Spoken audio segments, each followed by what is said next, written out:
Titi, une femme avec des standards. Pour elle, la vie, c'est champagne, restaurant étoilé et voyage en première classe. Pas de place pour les amateurs. Ce soir-là, au restaurant le plus chic de la ville, son regard croise celui de David. Costume sur mesure, montre qui brille et surtout, une Lamborghini garée juste devant. Jackpot.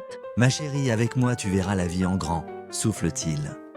Titi, conquise, se prépare déjà à entrer dans la haute société. Oh, quelle tristesse. Le lendemain matin, Titi est sur un nuage. David lui a promis Dubaï. Valise prête, lunettes de soleil ajustées, elle s'imagine déjà sur un bateau.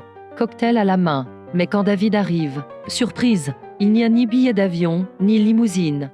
Juste un grand sourire et 2 valises posées sur le trottoir. On part à l'aventure, ma chérie. Titi cligne des yeux. Aventure, elle sent déjà que quelque chose ne va pas. Et là, le choc. Pas de Lamborghini, mais une vieille Toyota cabossée qui tousse en démarrant. Monte, on a une longue route, lance David tout joyeux.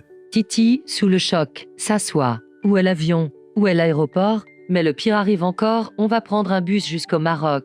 Après un petit bateau. Et hop, Dubaï. Titi manque de s'évanouir. C'est une fuite clandestine ou quoi? Quelques heures plus tard, elle est coincée dans un vieux bus bondé. Autour d'elle, des villageois rient, un poulet sur les genoux d'une grand-mère, un bébé qui pleure. Et David, lui, rit toujours. Regarde-moi ça, l'authenticité du voyage.